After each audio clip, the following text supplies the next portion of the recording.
In this episode, we talk about how to make your life easier. Get excited because this is Tiny Leaps, Big Change.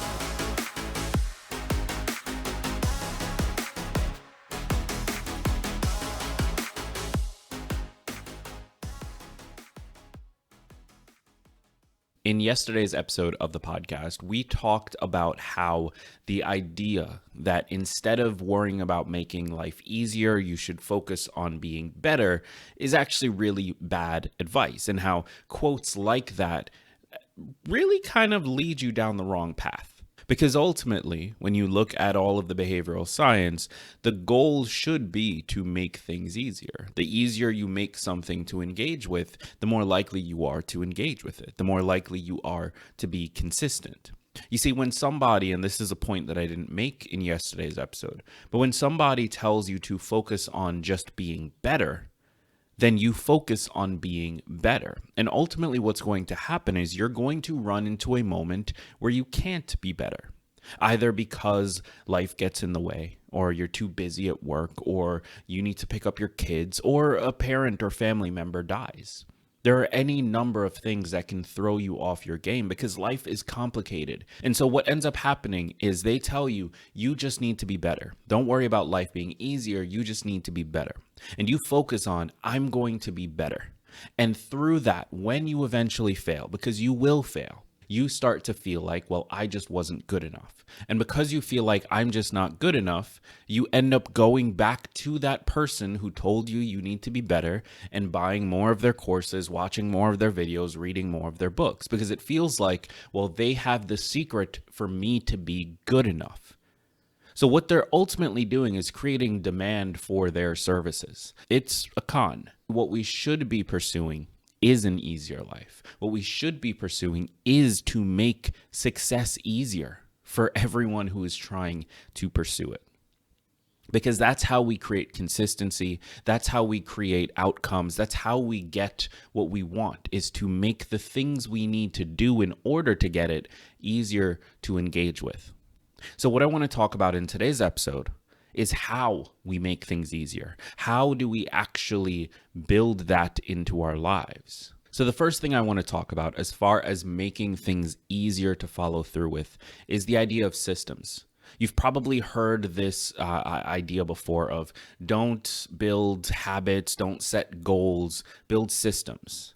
I think James Clear has a really great quote of, you don't rise to the ambition of your goals, you fall to the level of your systems. And I think that this is very true. As a quick side note, I have a lot of respect for James Clear and his book Atomic Habits. So if you haven't read it yet, I recommend picking it up. But I think that this idea that you fall to the level of your systems is ultimately true. If you have systems in place that allow you to pursue the things you want, it doesn't really matter if you are ambitious enough. It doesn't really matter if you're motivated or not. It doesn't matter if you're in a good mood or not. Those things will still get done because you have systems in place and you have fail-safes. And a system can be any number of things. Really, what a system comes down to is a collection of things that helps this behavior occur. So that could be things like a habit, that could be a routine, that could be a team of people to support you, that could be any number of things, whatever a system needs to look like for you and your task. But ultimately, you do need a system. That's one massive way of making it easier to follow through. The second thing I want to talk about is something that maybe could fall underneath the umbrella of systems, but actually think it deserves its own space, and that is the idea of accountability. So giving yourself the opportunity to work with another person, to commit to another person, and show up to something has been proven over and over and over again to improve the likelihood that you actually follow through. There are a number of studies that say that having a scheduled meeting with another person makes it likely that you're going to do the thing by like 70% or something. It increases the chances by something like 70%. So having some kind of accountability set up increases your likelihood. And actually, in a beta test for my app that I ran earlier this year, people were actually 2.5 times more likely to engage with their behavior if they were paired with an accountability partner versus not. That is a 150% increase. That's crazy. Now, how do you get this accountability? Well, of course, you can find a person in your life and just ask them, hey, I want to do this thing. Like, can we check in on this day? Even if that person isn't doing the same task, just treat it as like, hey, let's have a phone call next Friday. By then, I want to do this thing. Like, can you just ask me if I did that or not? Just set up that session, even if you're not holding them to anything specific, they're not doing anything specific, that's fine. Set up the requirement that, hey, somebody is going to check on me. That's always going to be better than nothing. The next thing you could do is to find a good app for finding accountability partners, and that's what I'm building, but we'll get to that eventually because it's not quite ready for use yet. Another thing you can do is the idea of elimination.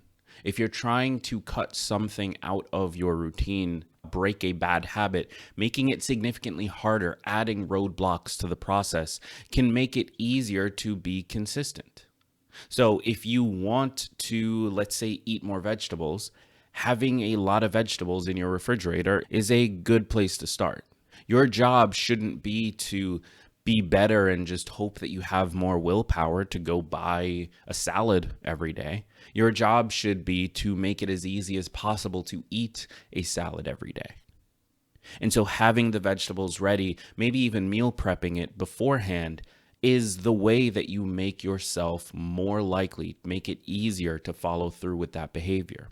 If you want to stop eating sugar, not buying sugar, eliminating that from your process is going to make it easier for you to stick with it. In many ways, making it harder. If you're trying to sort of break something, making it harder to do that thing is how you make it easier not to do that thing.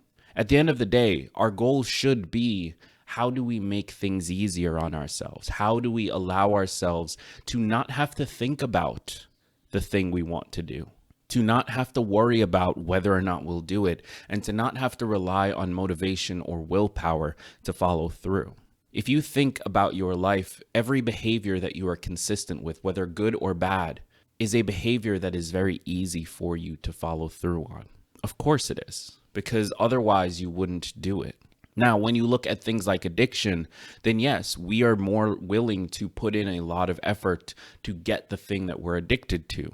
But that's a mental health disorder. That's not the same thing as a behavior we want to engage with or not engage with in our day-to-day lives. So every behavior, if you really are honest with yourself, every behavior that you currently have is something that is really easy for you to do, whether good or bad.